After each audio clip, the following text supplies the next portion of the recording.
Hello दोस्तों, स्वागत है आप सभी का आपके अपने YouTube चैनल जीएस क्लासेस ज्ञानी जी पर। जैसा कि आप सभी को पता है, हमने इस चैनल पर 1300 क्वेश्चन की सीरीज स्टार्ट की है, जिसमें से हम 650 क्वेश्चन किसके पढ़ेंगे, क्वांटिटेटिव एप्टीट्यूड के। वहीं 650 क्वेश्चन हम कवर करेंगे रीजनिंग के। तो इसके पहले की जो क्लास थी उसमें हमने कवर किए हैं क्वांटिटी के 25 क्वेश्चन। वो सेट वन था। अब आगे आपको बाकी सेट्स मिलते रहेंगे और सारे सेट्स के अपन 650 क्वेश्चन क्वांटिटी के कवर कर लेंगे। अब इस क्लास में हम क्या पढ़ेंगे, इस क्लास में हम पढ़ेंगे रीजनिंग के 25 क्वेश्चन, और ऐसे ही हम रीजनिंग के भी 650 क्वेश्चन एक एक सेट में, मतलब टोटल मिला के एक एक सेट में हम कवर कर लेंगे। ठीक है, तो आज के सेशन में हम क्या टॉपिक कवर करने वाले हैं उसको डिस्कस कर लेते हैं। तो देखिए, यहाँ पर हम पढ़ेंगे आज के सेशन में रो पजल के 5 क्वेश्चन। ठीक है, उसके बाद इनइक्वालिटी के 4 क्वेश्चन पढ़ने वाले हैं। सिलोगिज्म के कितने क्वेश्चन पढ़ने वाले हैं, 4 क्वेश्चन। ठीक है, बॉक्स पजल के 5 क्वेश्चन, कोडिंग डिकोडिंग के 5 क्वेश्चन, और वहीं बात करें ब्लड रिलेशन के कितने क्वेश्चन, 2 क्वेश्चन आज इस सेशन में कवर करेंगे। मतलब टोटल जो क्वेश्चन इस क्लास में हम कवर करेंगे वो कितने, 25 क्वेश्चन इस क्लास में हम कवर करने वाले हैं। चलिए अब स्टार्ट करते हैं। तो पहले जो हमारे पास क्वेश्चन आए हैं वो एक रो बजट के क्वेश्चन है, 1 से लेकर 5 तक। ठीक है, अब यहाँ पर जो है क्वेश्चन मैंने आपको इंग्लिश और हिंदी दोनों ही लैंग्वेज में प्रोवाइड कर दिया है। आप वीडियो को पॉज करके इसका स्क्रीनशॉट लेके इसको सोल्व कर सकते हैं, और बाद में इसका सॉल्यूशन जो मैं इस वीडियो में आपको बता रहा हूँ उसको देख के मिला सकते हैं। अदरवाइज आप मेरे साथ इस क्वेश्चन को सोल्व कर सकते हैं। ठीक है, जैसे यहाँ पर मैंने हिंदी का कंटेंट लिख लिया है। अब इस कंटेंट को पढ़कर अपन वन बाय वन स्टेटमेंट पढ़कर इस क्वेश्चन को सोल्व करेंगे। जैसे यहाँ पर क्या मेंशन किया गया है कि 8 व्यक्ति D E F G H I J K एक पंक्ति में बैठे हैं, मतलब ये रो पजल लीनियर है, सिंगल लाइन की। यहाँ से क्लियर हो गया। कुछ व्यक्तियों का मुख उत्तर की ओर है और कुछ व्यक्तियों का मुख किधर है, दक्षिण की ओर है। मतलब यहाँ पर दोनों डायरेक्शन मेंशन है, लेकिन यहाँ पर 8 में से नहीं बताया है कि कितने व्यक्ति नॉर्थ देख रहे हैं और कितने व्यक्ति साउथ देख रहे हैं। तो अपन सबसे पहले क्या करेंगे, एक लाइन ड्रॉ कर लेंगे, उसमें 8% बैठ जाए ऐसा स्टेटमेंट यहाँ पर बना लेते हैं, ऐसा फिगर यहाँ पर बना लेते हैं। ठीक है, कितने हो गए, 4 और 4 8 हो गए। अब इसमें से कौन नॉर्थ देख रहा है कौन साउथ देख रहा है ये नहीं पता है। ऊपर अपन इंडिकेशन दे लेते हैं नॉर्थ का, और नीचे लगा लेते हैं साउथ के लिए एस। ठीक है, अब एक एक करके अपन स्टेटमेंट पढ़ते रहेंगे और सोल्व करते रहेंगे। अब यहाँ पर अपने को एक का भी मतलब इसने मेंशन नहीं किया है ना कि मान लो किस इस प्रकार के क्वेश्चन में कभी ऐसा रहता है कि 4 व्यक्ति किधर देख रहे हैं, नॉर्थ देख रहे हैं, 4 किधर देख रहे हैं, साउथ देख रहे हैं। तो अपन वहां से 4 4 का पेयर बना के कर लेंगे, लेकिन अभी यहाँ पर कुछ भी क्लियर नहीं कि कितने व्यक्ति नॉर्थ देख रहे हैं और कितने साउथ देख रहे हैं। तो अपन यहाँ पर सबसे पहले ऐसा एलिमेंट ढूंढेंगे जो किसी पर्टिकुलर डायरेक्शन में देख रहा है, और उससे कनेक्टेड होने वाले एलिमेंट्स को फिर अपन कनेक्ट करते चलेंगे। ठीक है, तो पहला स्टेटमेंट क्या कहता है यहाँ पर, डी जी के दाएं से तीसरे स्थान पर बैठा है तथा उत्तर की ओर उसका मुख है। अब यहाँ पर जी से जुड़ा हुआ अदर एलिमेंट, जी और डी दोनों की कनेक्टिविटी बताई है, साथ में यहाँ पर डी की डायरेक्शन भी बता दी है। तो यहाँ पर अपन नोट कर लेते हैं, डी किधर देख रहा है, उत्तर यहाँ पर अपनों ने बना लिया, और जी के दाएं है, जी के दाएं है। अब जी की डायरेक्शन पता नहीं है, जी साउथ देख रहा है या नॉर्थ देख रहा है, इसको अपन बाद में इसमें आगे पढ़ के अगर मिल रहा है क्लू तो उससे अपन इसको बना लेंगे। ठीक है, अगला जो स्टेटमेंट वो क्या है कि जी के ठीक साथ बैठे व्यक्तियों का मुख जी के विपरीत दिशा की ओर है। मतलब अगर जी किधर देख रहा है, नॉर्थ देख रहा है, तो उसके पास दोनों साइड बैठने वाले जो उसके इमीडिएटली नेबर्स है वो किधर देखेंगे, साउथ में देखेंगे। कब, जब अगर जी किधर देख रहा है, नॉर्थ देख रहा है। ठीक है यहाँ तक। अब इन दोनों कंडीशन से अपन ऊपर वाली जो अपनों ने लाइन बनाई है, इसमें अपन अभी यहाँ पर इनको अरेंज नहीं कर सकते हैं कि कौन सी पोजीशन यहाँ पर कहाँ बैठ रही है, क्योंकि वो कई सारी उसकी पॉसिबिलिटीज बन जाएगी। आगे अपन स्टेटमेंट पढ़ते हैं, इसमें क्या लिखा है कि एच और के एक दूसरे के बाएं बैठे हैं। एच और के एक दूसरे के किधर बैठे हैं, बाएं बैठे हैं। मतलब अगर एच किधर देख रहा है, नॉर्थ देख रहा है, तो के किधर देखेगा, साउथ देखेगा। लेकिन अभी यहाँ पर फिक्स नहीं है। ये केस एक और कैसे बन सकता है कि के किधर देख ले, नॉर्थ, और एच किधर देख ले, साउथ देख ले। तो दो पॉसिबिलिटीज की यहाँ पर बन रही है, अपने दोनों को यहाँ पर मेंशन कर लिया। नेक्स्ट लाइन क्या कहती है, के किसी एक किनारे पर बैठा है। अब यहाँ से फिक्स हो गया के की पोजीशन, या तो के यहाँ पर आएगा, ठीक है, या फिर के। इसके लिए अपन एक और यहाँ पर लाइन बना लेते हैं। ठीक है, या फिर के कहां पर आएगा, यहाँ पर। अब के बाएं कौन है, एच है। मतलब के का डायरेक्शन इधर रहेगा और एच यहाँ रहेगा। एच के बाएं भी कौन हो गया, के हो गया। अब इसको इस प्रकार से नोट करेंगे अपन के के के बाएं कौन आ गया, एच आ गया, और एच के बाएं कौन आ गया, के आ गया। ठीक है, तो ये वाली कंडीशन जो थी अपने पास फुलफिल हो गई है। अब आगे का स्टेटमेंट लिखा है कि ई और जे के मध्य दो व्यक्ति बैठे हैं। ई सॉरी ई और जे के बीच में कितने बैठे हैं, दो बैठे हैं। अब कौन दाएं बैठा है, कौन बाएं बैठा है, और इनकी डायरेक्शन क्या है, ये भी यहाँ पर फिक्स नहीं हुई है। एफ आई के दाएं बैठा है लेकिन तुरंत दाएं नहीं बैठा है। एफ कहाँ बैठा है, आई के दाएं बैठा है। अब आई की डायरेक्शन भी पता नहीं है, आई साउथ देख रहा है या नॉर्थ देख रहा है। ठीक है, आगे क्या लिखा है, जी और जे के मध्य केवल एक व्यक्ति बैठता है। जी और जे के मध्य एक व्यक्ति बैठता है। जे ना तो डी के पास बैठता है, ना ही उत्तर की ओर उन्मुख है। मतलब जी का मुख ना तो उत्तर में, मतलब कहाँ है, दक्षिण में। और ये देखो, उसने कहा कि जी और जे के मध्य कितना बैठता है, एक व्यक्ति बैठता है, लेकिन जी जो है डी के पास नहीं बैठेगा। मतलब जी जो है इस पोजीशन पर नहीं आ सकता। मतलब इसको अपन यहाँ लिखेंगे, और जे किधर देख रहा है, साउथ में देख रहा है। यहाँ पर इसने मेंशन कर दिया है। किनारों पर बैठे व्यक्तियों का मुख उत्तर की ओर है। जो किनारों पर बैठे हैं उसका मुख किधर है, उत्तर की ओर है। मतलब ये वाली जो अपनों ने पॉसिबिलिटी बनाई थी वो कैंसिल हो गई, क्योंकि ये दोनों साइड जो किनारों पर बैठेंगे ना, कॉर्नर पर जो बैठेंगे एंडिंग कॉर्नर पर, तो उनका मुख किधर रहेगा, नॉर्थ में रहेगा। इसने मेंशन कर दिया है। अब अपन इसको कैंसिल करके यहाँ पर इन सभी को अरेंज करने वाले हैं। देखो, इसने क्या कहा है यहाँ पर, अगर अब इन एलिमेंट्स को देखें तो यहाँ पर टोटल 3 और 3 6 एलिमेंट्स तो ये खुद ही बन रहे हैं। मतलब डी अगर अपन यहाँ बिठाएंगे तो जे की जो कंडीशन आएगी वो यहाँ आएगी, लेकिन जे किधर देख रहा है, साउथ देख रहा है। मतलब डी ना तो यहाँ बैठेगा, ना ही जे यहाँ बैठ पाएगा। तो डी अगर अपन यहाँ बिठाएंगे तो डी और जी के बीच में कितने 2% बैठे हुए हैं, और जी के दाएं में डी है। मतलब जी का डायरेक्शन क्या हो जाएगा, साउथ हो जाएगा। और जे और जी के बीच में कितना था, एक था। तो और जी किधर देख रहा था, सॉरी जे किधर देख रहा था, साउथ में देख रहा था। तो यहाँ पर कंडीशन ये भी फुलफिल हो गई। अब इसने कहा है कि ई और जे के बीच में कितने हैं, दो है, तो एक और दो ये हो गया। अब यहाँ पर अपने पास ये कंडीशन भी क्लियर हो गई।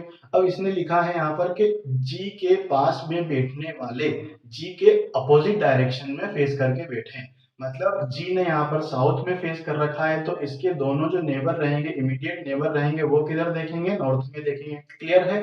और यहाँ पर इसने कहा है कि ये वाली कंडीशन अपनी कैंसिल हो गई। आई के दाएं एफ बैठा है। मतलब अगर आई को मैं यहाँ बैठाता हूं तो एफ उधर जाएगा, जो यहाँ पर जगह रही है। मतलब यहाँ पर कौन बैठ रहा है, एफ बैठ रहा है, तो यहाँ पर कौन आएगा, आई। अब आई के दाएं एफ बैठा है, तो इसका मतलब क्या है, आई बेसिकली किधर फेस करके बैठा है, नॉर्थ की तरफ फेस करके बैठा हुआ है। तो ये अपनी जो पजल है ये सोल्व हो चुकी है। ठीक है, अब चलिए इससे बनने वाले अगले 5 क्वेश्चन अपन सोल्व करते हैं। फर्स्ट क्वेश्चन क्या है अपना, कितने व्यक्ति उत्तर दिशा की ओर मुखरित है। तो इसमें अपने पजल में अपन देखे जो सॉल्यूशन बनाया उन्होंने, तो इसमें 3 और 2 5 व्यक्ति किधर, नॉर्थ की तरफ फेस करके बैठे हुए हैं। तो इसका आंसर क्या आ जाएगा, option number second.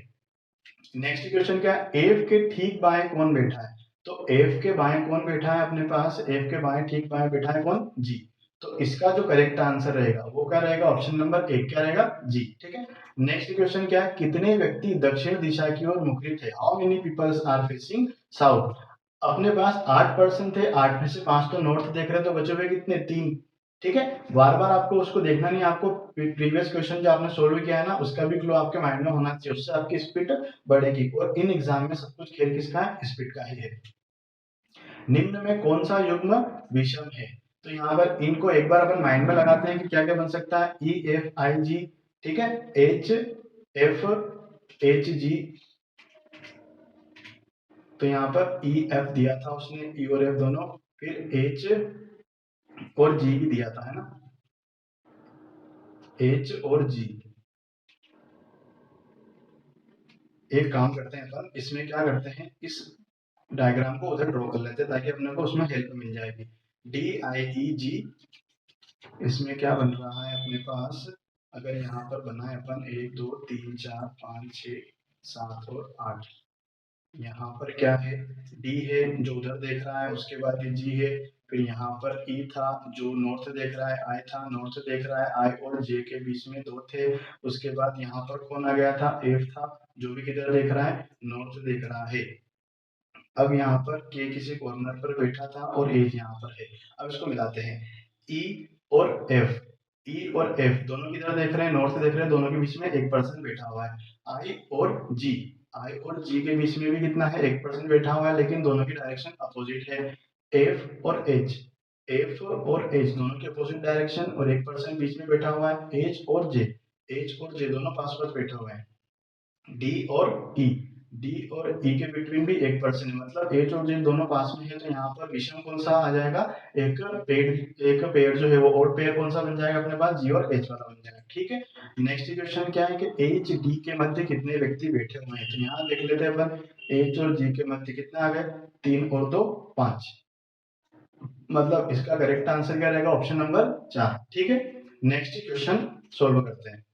Next question कौन सा है अपने पास, इनइक्वालिटी के क्वेश्चन है। यहाँ पर क्या दिया हुआ है कि in the following questions the relationship between different element is shown in the following statement after the statement two conclusion first and second are given, study the conclusion based on the given statement and select the appropriate answer. अपने को conclusion को देखना है, वो कौन से statement, कौन सा कंक्लूजन, उस स्टेटमेंट को फॉलो करना है, करेक्ट आंसर अपने को यहाँ पर बताना है। ठीक है, तो इस टाइप के क्वेश्चन को अपन फास्टली कैसे सोल्व करेंगे, उसके लिए क्या होता है कि आप सीधा कंक्लूजन पे फोकस करिए और कंक्लूजन के हिसाब से आप स्टेटमेंट को देखिए, अगर वो स्टेटमेंट के अकॉर्डिंग कंक्लूजन है तो राइट हो जाएगा। ठीक है, तो देखते हैं, जी बड़ा और बराबर है एफ के, जी से कहां तक जाना है, एफ तक जाना है, लेकिन यहाँ पर क्या है, सिंबल अपोजिट आ गए हैं, मतलब इन दोनों में कोई भी रिलेशन यहाँ पर नहीं बन सकता। ठीक है, डी किससे बड़ा है, सॉरी डी छोटा है एस से, तो एस बड़ा है एफ से, एफ बड़ा बराबर ई के, और ई बड़ा बराबर है किसके, डी के, मतलब ये वाला स्टेट कंक्लूजन जो है वो ट्रू हो जाएगा, मतलब only conclusion second is true. ठीक है, नेक्स्ट क्वेश्चन, एल बड़ा है आर से, एल से जाना है आर तक, लेकिन फिर अगेन अपने पास सिंबल्स क्या हो गए, अपोजिट डायरेक्शन में हो गए, मतलब एल और आर में कोई रिलेशन नहीं बन पाएगा। एफ बड़ा है क्यू से, एफ बड़ा और बराबर है क्यू के, अब यहाँ पर एल बड़ा और बराबर है किससे, क्यू के, और एल और एफ में वैसे ही कोई रिलेशन नहीं बन रहा था, तो यहाँ पर भी इसमें कोई रिलेशन नहीं बनेगा, तो ऑप्शन क्या आएगा, नाइदर कंक्लूजन पर नॉर सेकेंड इज ट्रू। ठीक है, नेक्स्ट क्वेश्चन क्या है यहाँ पर कि एच बड़ा और बराबर है किसके, यू के, तो एच से यू तक जाना है, हाँ यहाँ पर बड़ा और बराबर का सिंबल आ रहा है, मतलब ये कंक्लूजन क्या हो जाएगा, करेक्ट हो जाएगा। नेक्स्ट, पी बड़ा है सी से, पी से कहां तक जाना है, सी तक, लेकिन यहाँ अपन देखें तो ये दोनों सिंबल अपने क्या हो गए हैं, अपोजिट हो गए, मतलब इन दोनों में कोई रिलेशन नहीं रहेगा, only conclusion one is true. ठीक है, नेक्स्ट, जे बड़ा है किससे, ए से, जे यहाँ पर सी से बड़ा और बराबर है, और सी जो है किससे बड़ा है, ए से बड़ा और बराबर है, तो इसका मतलब क्या हो रहा है, जे बड़ा और बराबर किससे हो जाएगा, ए से। अब यहाँ पर बात करें जे बड़ा है ए से, और अगले कंक्लूजन में दे रखा है कि जे बराबर है ए के, मतलब दोनों ही बात कर रही है, तो यहाँ पर कौन सी कंडीशन लगेगी, नाइदर कंक्लूजन वन, और सेकेंड यहाँ पर दोनों में से नोर, मतलब नाइदर नोर वाली कंडीशन यहाँ पर लग रही है, सॉरी आइदर और वाली कंडीशन यहाँ पर लग रही है। ठीक है, नेक्स्ट अपने पास क्वेश्चन आते हैं 10 से लेकर 13 तक, 4 क्वेश्चन अपने को मिलने वाले हैं किसके, सिलोगिज्म के। ठीक है, अब इस क्वेश्चन को सोल्व करते हैं। यहाँ पर क्या दिया हुआ है, सम रेक्टेंगल्स आर सर्कल्स, ठीक है, all circles are triangle, some triangles are क्या हो गए, स्क्वायर्स हो गए। कंक्लूजन देखते हैं, all square being circle is a possibility, इन दोनों के बीच में यहाँ पर कुछ भी स्टेटमेंट नहीं दिया गया है, मतलब पॉसिबिलिटी यहाँ पर सही हो जाएगी। और यहाँ पर दिया at least some square are rectangle, ये जो सम स्क्वायर है ये रेक्टेंगल है, हाँ बिल्कुल है, तो दोनों ही यहाँ पर जो है स्टेटमेंट कंक्लूजन क्या हो जाएंगे, ट्रू हो जाएंगे। इसका नेक्स्ट क्वेश्चन देखते हैं, सम कार आर बाइक, ठीक है, ये सब बन जाएगा इसका फिगर, और सम साइकिल्स आर बाइक, ये साइकिल भी यहाँ पर नोट कर लिया, no rickshaw is a cycle, कोई भी रिक्शा क्या नहीं है, साइकिल नहीं है। कंक्लूजन क्या कहता है कि सम बाइक्स आर नॉट रिक्शा, ये जो बाइक का कुछ पार्ट है ये कभी भी रिक्शा में नहीं जा सकता, बिल्कुल नहीं जा सकता, मतलब ये कंक्लूजन करेक्ट हो जाएगा। ऑल बाइक बिंग रिक्शा इस पॉसिबिलिटी, वो कह रहा है कि सभी बाइक रिक्शा होने की संभावना है तो नहीं, क्योंकि ये बाइक का जो हिस्सा है ये कभी भी रिक्शा नहीं हो सकता, क्यों, क्योंकि ये हिस्सा साइकिल का है और साइकिल कभी भी रिक्शा के अंदर नहीं जाएगी, ऐसा इसमें मेंशन किया गया, मतलब सेकंड जो कंक्लूजन है वो क्या हो जाएगा, फॉल्स हो जाएगा। यहाँ पर कौन सा, only conclusion one is true. Next question क्या दिया है कि all truck are scooter, all trucks are scooters, some scooters are buses and some buses are cycle, clear है, no cycle is truck, cycle और ट्रक के बारे में कोई भी निगेटिविटी पहले क्वेश्चन में नहीं दी गई है, मतलब ये कंक्लूजन क्या हो जाएगा, फॉल्स हो जाएगा, कैंसिल हो जाएगा। ऑल बस बिंग ट्रक इज पॉसिबिलिटी, सभी बस से ट्रक हो सकते हैं, बिल्कुल हो सकते हैं, क्योंकि इसके बारे में कुछ भी नेगेटिव क्वेश्चन में नहीं कहा गया है। ठीक है, नेक्स्ट क्वेश्चन क्या है, all animals are birds, some birds are parrots, all parrots are pigeon. Conclusion देखते हैं, some pigeons are definitely birds, ये जो पिजन है, ये कुछ जो बर्ड्स है वो डेफिनेटली, सॉरी, कुछ जो पिजन है वो डेफिनेटली क्या है, बर्ड्स है, ऑफ कोर्स बर्ड्स है। नेक्स्ट इसने सेकंड कंक्लूजन क्या दिया है कि at least some birds are animal, कुछ बर्ड्स क्या एनिमल है, बिल्कुल है, क्योंकि उसने कहा था कि सारे एनिमल्स क्या है, बर्ड्स है, तो कम से कम कुछ बर्ड्स एनिमल जरूर है। ठीक है, यहाँ पर ये दोनों कंक्लूजन ट्रू है। अब नेक्स्ट अपने को मिलता है क्वेश्चन काय का, बॉक्स पजल का। ठीक है, तो मैंने अगेन आपको दोनों ही लैंग्वेज में क्वेश्चन प्रोवाइड कर दिया है। आप हिंदी मीडियम से प्रिपरेशन कर रहे हैं या फिर इंग्लिश मीडियम से प्रिपरेशन कर रहे हैं, तो आप जिस किसी भी मीडियम में अपना प्रेफर करते हैं, अपने सुटेबल होता है आपको, उसमें क्वेश्चन को सोल्व कर लीजिएगा। इस वीडियो को पॉज कर दीजिए और इसका स्क्रीनशॉट लेके इस क्वेश्चन को सोल्व कर दीजिए। उसके बाद जो मैं आपको सोल्व करवा रहा हूँ, सॉल्यूशन दे रहा हूँ, उससे आप इसको मिलाइएगा और अगले अपने जो 5 क्वेश्चन के पूछने वाले हैं, सोल्व करने वाले हैं, उसको आप उसमें आपके जो सॉल्यूशन बनता है उससे चेक कीजिएगा और सोल्व कीजिएगा। ठीक है, यहाँ पर मैंने डेटा ले लिया है हिंदी का, क्वेश्चन को पढ़ते हैं। यहाँ पर क्या दिया हुआ है कि 8 बक्से ए से कहां तक, एच तक, ठीक है, को एक के ऊपर एक इस प्रकार रखा जाता है कि एक बक्सा दूसरे के ऊपर रखा गया है। यहाँ पर नंबरिंग कर लेते हैं अपन, 8 7 6 5 4 3 2 और 1। उसके बाद इनकी लाइनिंग बना लेते हैं।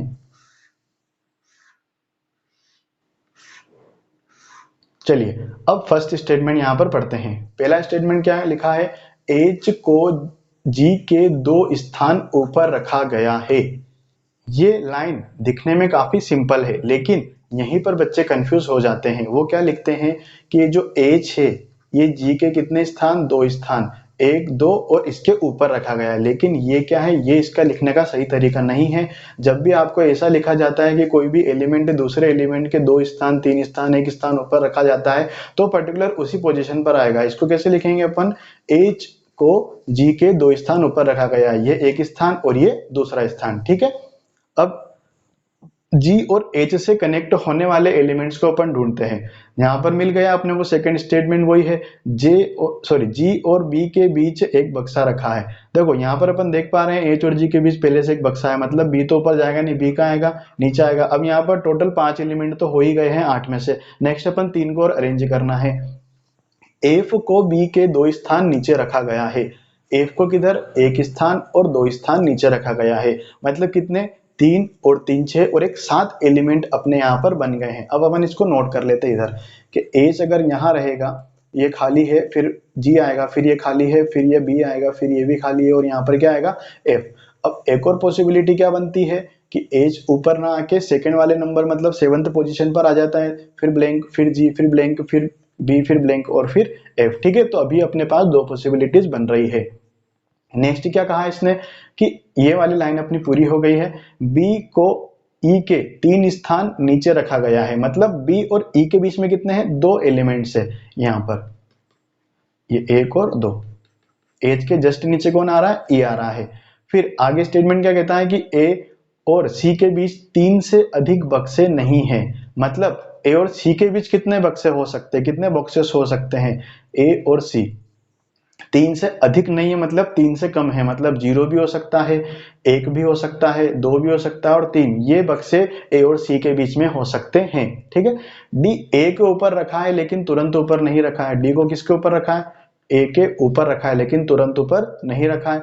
फिर सी एफ के निकट नहीं है, मतलब सी ना तो यहां आएगा ना सी यहां आएगा, और इस कंडीशन में देखें अपन, इस पॉसिबिलिटी में तो सी, बी और एफ इधर भी सेकंड वाले कंडीशन पे नहीं आएगा। ठीक है, मतलब सी और एफ पास पास नहीं रखे गए हैं।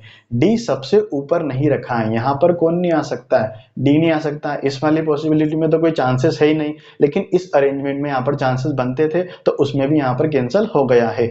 अब सी को अपन यहां पर अरेंज करते हैं। सी कहां नहीं आएगा, इस वाली कंडीशन में सी दोनों जगह नहीं आएगा, तो सी की जगह ये बच रही है, और ए डी जो है ए के ऊपर है, डी आ गया और यहाँ पर ए आ गया। अब उसने क्या कहा है, डी वहां नहीं आएगा, तो डी इन दोनों जगह पर कहीं पर आ सकता है, ठीक है।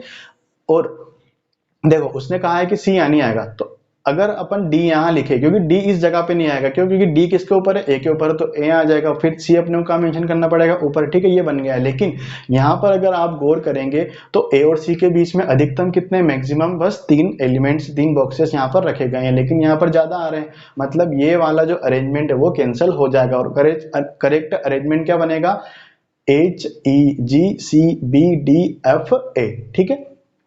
अब इसके क्वेश्चन अपन सोल्व करते हैं।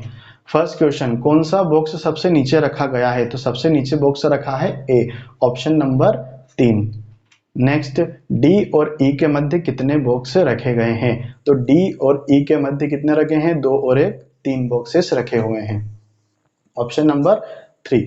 नेक्स्ट क्वेश्चन है, एज के 3 स्थान नीचे कौन सा बॉक्स रखा है, तो एज के 3 स्थान नीचे, ये 1 स्थान, ये 2 स्थान और ये 3 स्थान नीचे कौन सा रखा है, सी रखा हुआ है, ठीक है, ऑप्शन नंबर 2।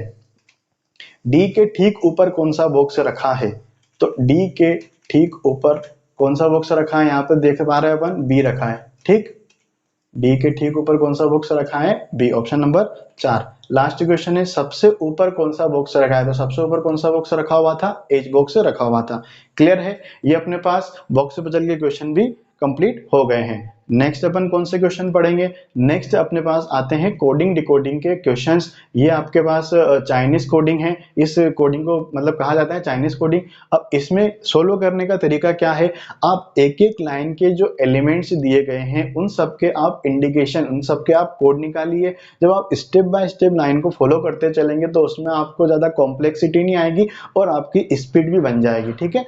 तो इसको सोल्व करते हैं। जैसा अपने को क्या करना है, सबसे पहले इन सभी वर्ड्स के अपने को कोड यहाँ पर निकालने हैं। तो सबसे पहला जो वर्ड है वेपन, क्या वेपन और किसी लाइन में आ रहा है, देखते हैं, हाँ सेकंड लाइन में आ रहा है और नीचे किसी भी लाइन में नहीं आ रहा है। क्या सेकंड और फर्स्ट लाइन में और भी कोई कॉमन है ना, इसको भी देखेंगे अपन। तो वेपन और पहली और दूसरी लाइन में बस वेपन के अलावा और कोई भी कोड यहाँ पर कॉमन नहीं है, तो इसको अपन नोट कर लेते हैं। वेपन का कोड क्या बन गया अपने पास, अब कोड देखते हैं। तो वेपन का कोड बन रहा है एक्स वाई।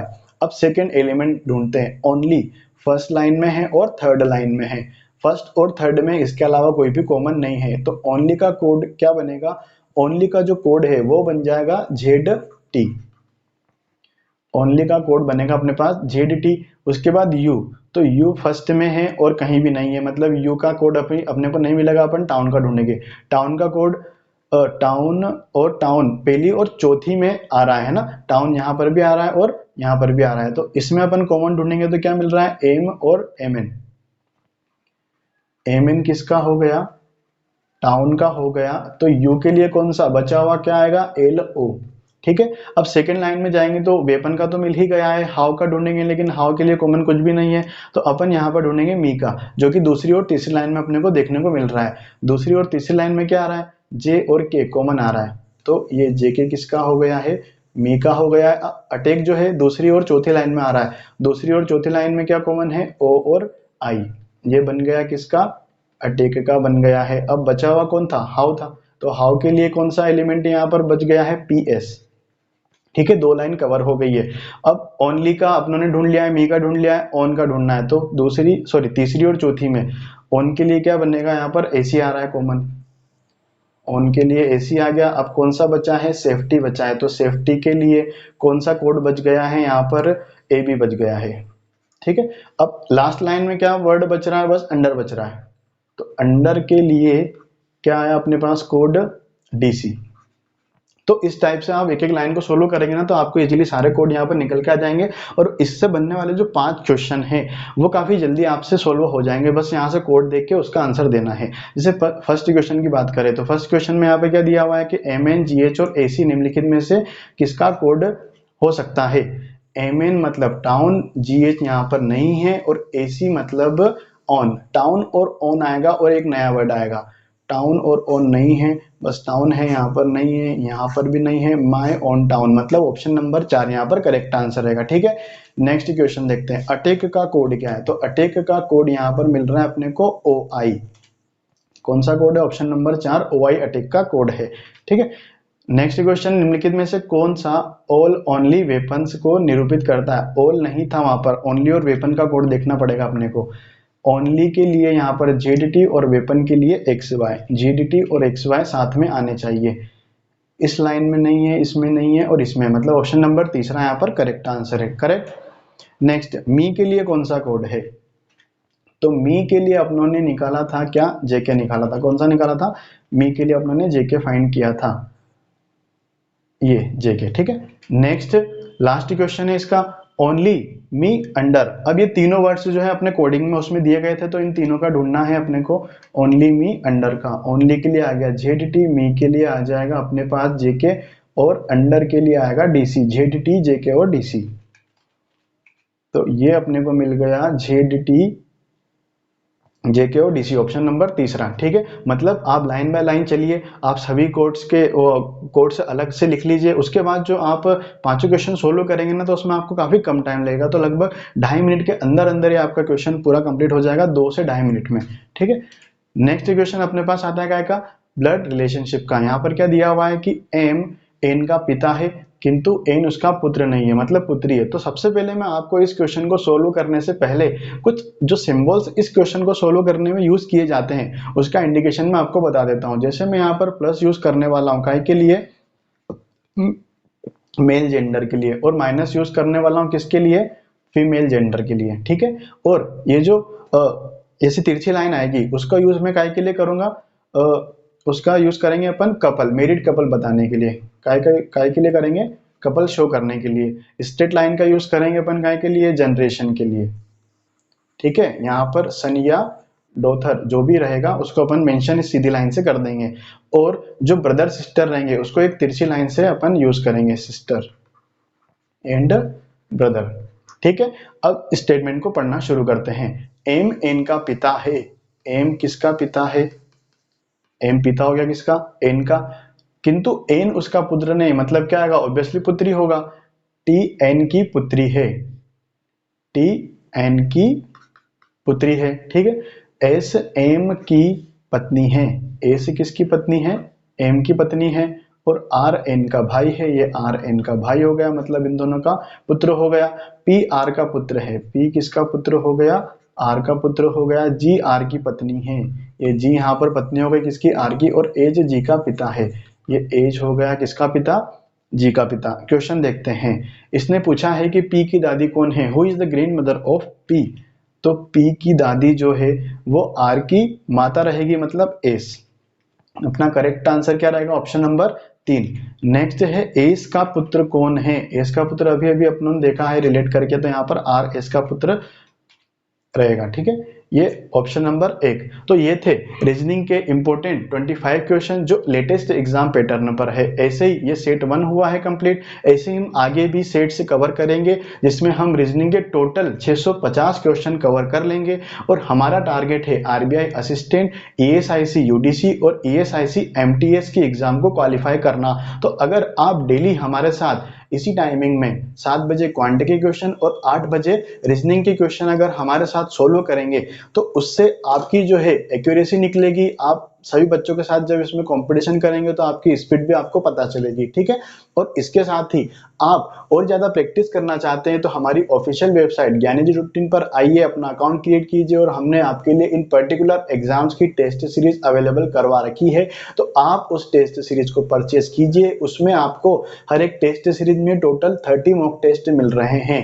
ठीक है, तो उस टेस्ट सीरीज को परचेज कीजिए और अपनी स्पीड को बढ़ाइए, क्योंकि जब हम ज्यादा से ज्यादा अगर मॉक लगाएंगे तो उसमें अपनी एक्यूरेसी और अपनी स्पीड दोनों ही इंप्रूव होती है। ठीक, और हमारे साथ इसी चैनल पर बने रहे, आगे से भी हम इस पे क्वांटो रीजनिंग के अपनी क्लासें पर्टिकुलर आपको मिलती रहेगी। जिसने भी चैनल को सब्सक्राइब नहीं किया है please subscribe this channel and also share with your friends. Thank you.